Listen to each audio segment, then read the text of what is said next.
You know that friend who physically recoils when someone pulls out a camera? Maybe that person is you.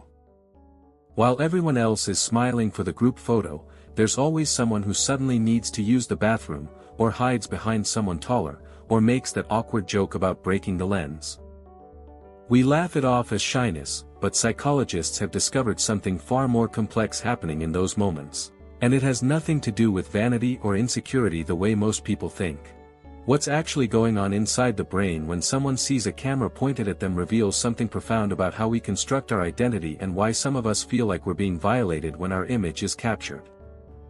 Dr. Sherry Tickle from MIT spent years studying how people react to their own image, and what she found completely challenges our assumptions. See, most people assume camera-averse individuals simply don't like how they look. But here's where it gets interesting. In her research, many people who hate being photographed actually have perfectly healthy self-esteem in other areas of their lives.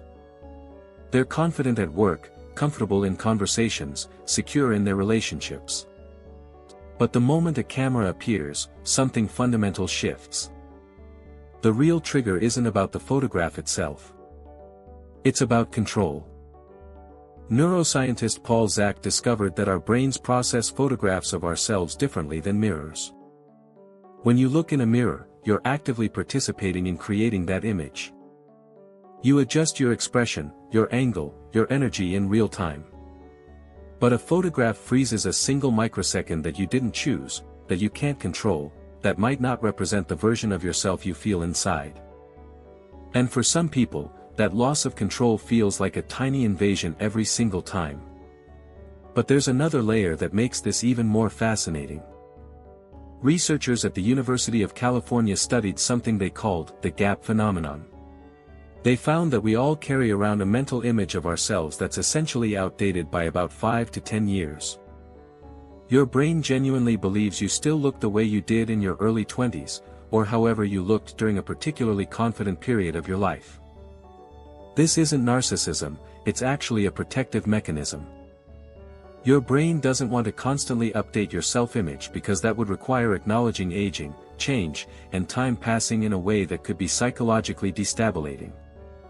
So when someone shows you a photograph, you're not just seeing yourself, you're confronting the gap between who you believe you are and what the world actually sees.